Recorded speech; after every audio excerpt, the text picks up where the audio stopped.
Good morning, everybody. Welcome back to the Jollymun Podcast. It is 13 past 10 on the 11th of the 11th, 2020. Unfortunately, the year 1111 was quite a while ago now, so we're not going to get the perfect date. This is the first thing I'm doing this morning. Pretty much pure, I watched YouTube for a little bit on my phone, and then I've gone downstairs and I'm doing this, because I feel like I had a sort of energy which maybe I could bring. So I could really change the podcasting world with the energy I had. A sort of strange, clumsy morning, misdirected energy. Probably untrue, but, we wishful think all the time. Oh, man. So, yeah, well, as I'm sure you're aware, we have been using the word that some people use, plunged into another lockdown. I think plunged is a bit, it's quite funny, really. Like a sponge in a sink or something. That's all. But Alexander Johnson, that's his real name, said. Something like plunged. I don't know. All these sort of verbs and things they use, they're done on purpose. I just find them quite funny. We have been thrashed into another lockdown. We have been submerged into a sea of lockdown. We have been plummeted into another lockdown. All these other options are quite good as well. But yeah, man, it's cool. It's cool. It's alright. You go for walks every day. Just walk. I just sit on benches and I just laugh at people. That's what I do. Pretty fun. What did I laugh at yesterday? One woman was talking very loudly, and I just thought, God, why are you talking loudly to your friend here? Poor thing. The guy looks a little bit embarrassed, and he was talking, and she was talking loudly. No, that was sort of funny to me. And then I just sit and I watched it. This lady she had a dog on one of those leads which extends, and it was kind of running about, and she was going, "Oh, look, it's so adorable! Look, he's running!" A huge fluffy dog, big fluff. Like a real kind of, like those Japanese cute fluff dogs, like what they call Shibas or whatever it is. A bit like that, but not an actual Shiba. It was a dark coat. And then the dog just did a shit, and the lady's face fell. She was having a great time with her friend and the dog. Her friend was walking with her, and then slowly the friend walked away from her, knowing that she was about to walk towards the dog poo. And I just thought, this is really joyful. This is typical of life. You think, you're like, oh man, life's great. I bought this dog. I'm gonna go for a walk. I love my friend, even though it's locked down. It's all gonna be and then the dog just does a crap. And it's kind of like, okay, well, yeah, just remembered about that one, that aspect of life. Heaven and hell, contradictions.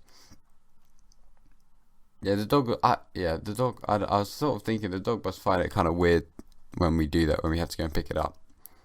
Because they're just, for them, it's like, okay, yeah, I'm just going to get rid of this thing. I hope to never see it again. It was good while it was there, and it provided me with what I needed, but now, this is what I don't need.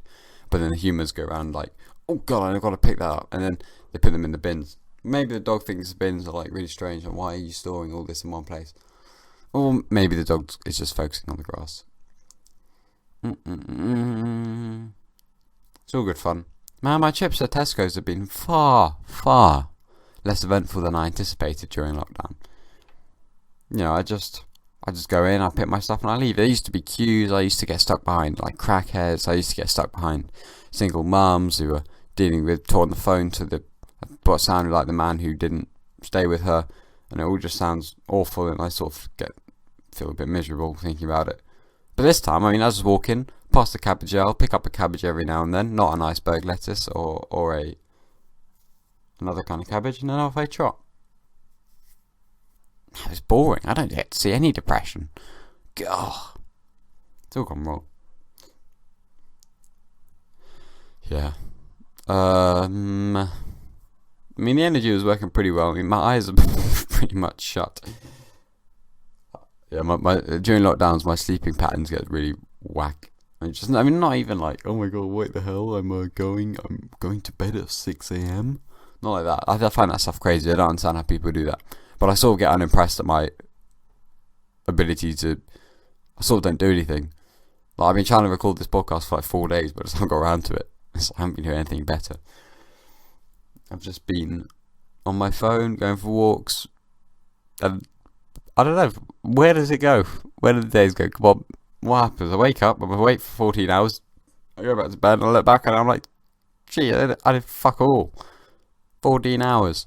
Meanwhile, there's somebody in prison who's wrongly convicted, thinking, gee, oh my god, imagine if I could just get out for a day and just prove to people how innocent I am. I could just talk, I could go and sit on benches and look at dogs, and I could stroke people's hands. I meant to say stroke dogs, but I end up with hands. And here I am, sitting on my ass. Anyway, that's okay. It's not okay. Maybe it's not okay. But at the same time, I'm glad I'm not in prison.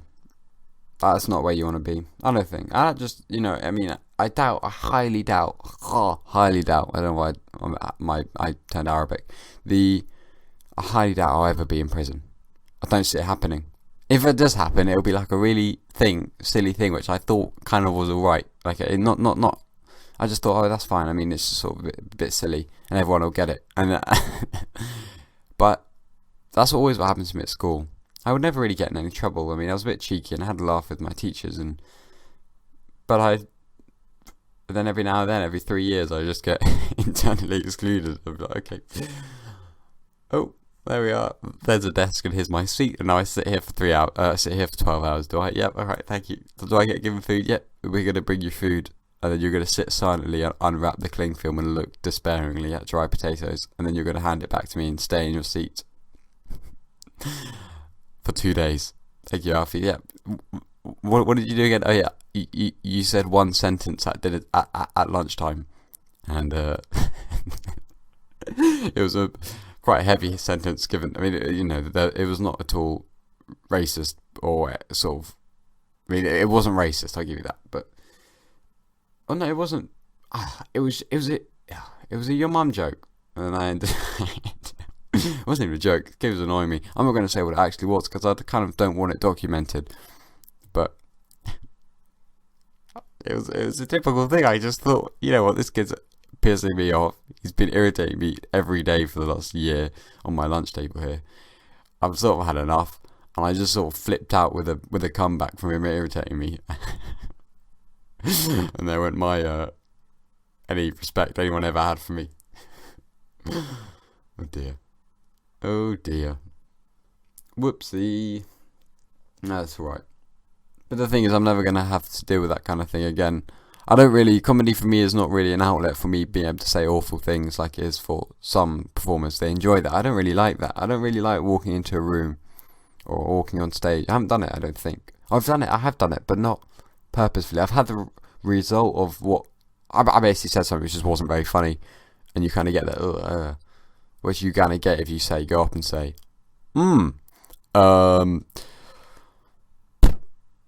I want to shoot people, and that kind of thing. I think it's really boring. Louis C.K. does it ludicrously well, though. I will give him that. But mainly, I know I go up and I just sort of think, I don't want to make people feel kind of a bit uncomfortable. I just want to make them laugh. They should feel good. They come from work, they're tired. They're going to cycle home to a house or rented house that they're paying their mortgage down on, if they're lucky. I mean, it's just, let's have a laugh for a little bit. I only got 5 minutes. I don't want to make you feel a bit weird. And although, even if I make you funny, even if I make you laugh with a rude or a quite edgy, I don't know. I just want to have fun. I'm not here changing the world. There are some cats outside fighting. Usually they do that at night. Sometimes I hear foxes. I wake up and it's sort of like, in the night you just hear like...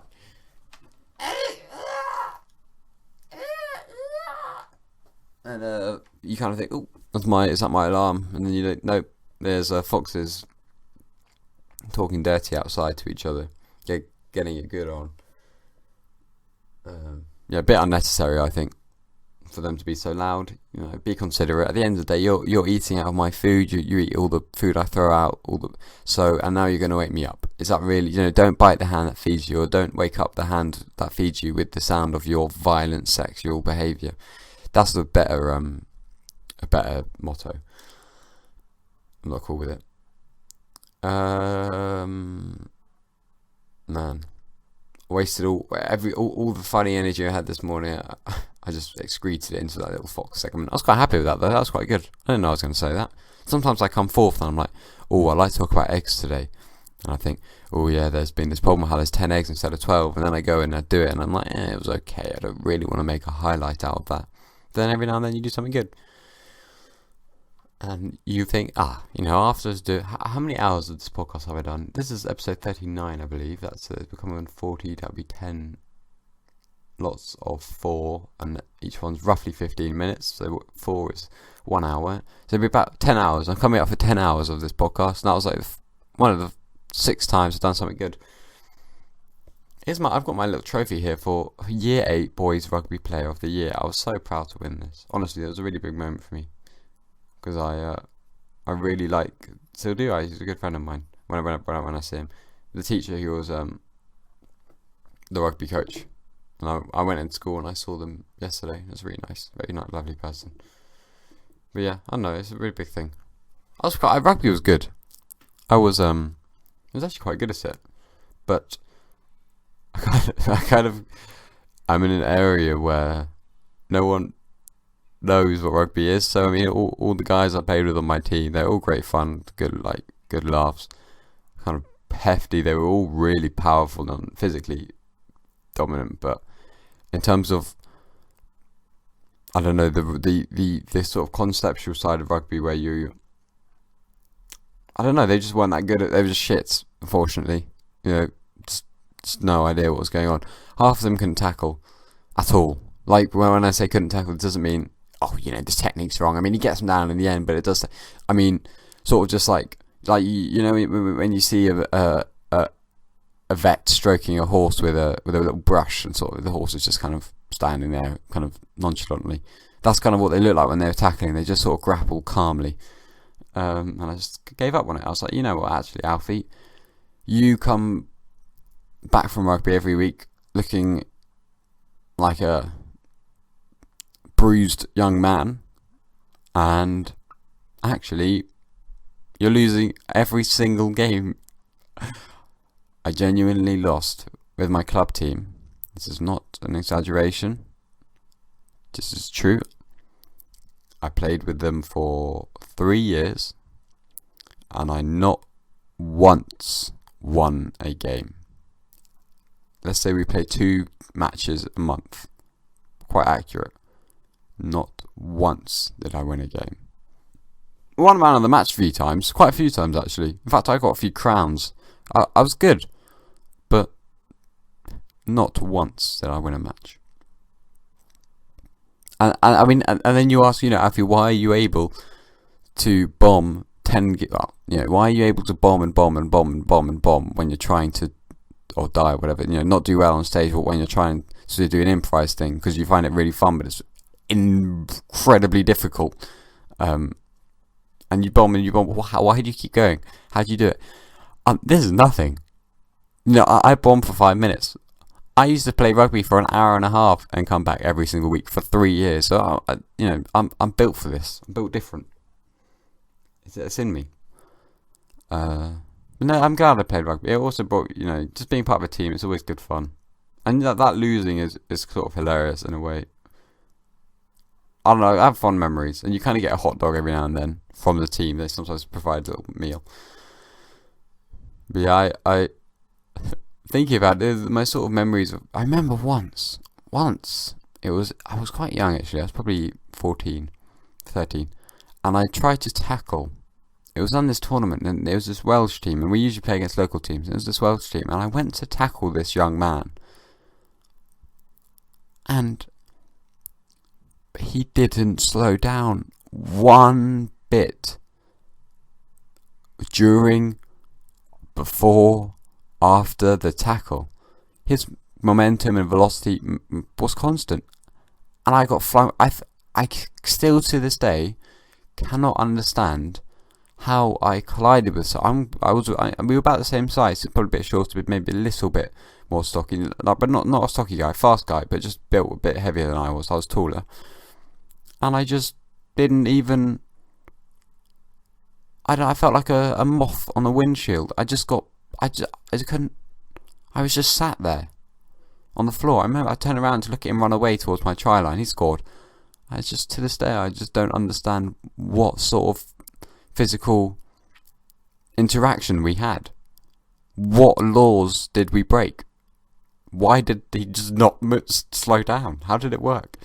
It really bugged me. I still think about it. Anyway, whoa, my computer screen's gone black. Oh, good. It just timed out. I thought it'd stop recording. Anyway, people, I really enjoyed this podcast. I'm going to do it in the morning more often. It's really good. It's lovely to spend this time with you, and I hope you've enjoyed it just as much as I did. And have a good week. Bye bye.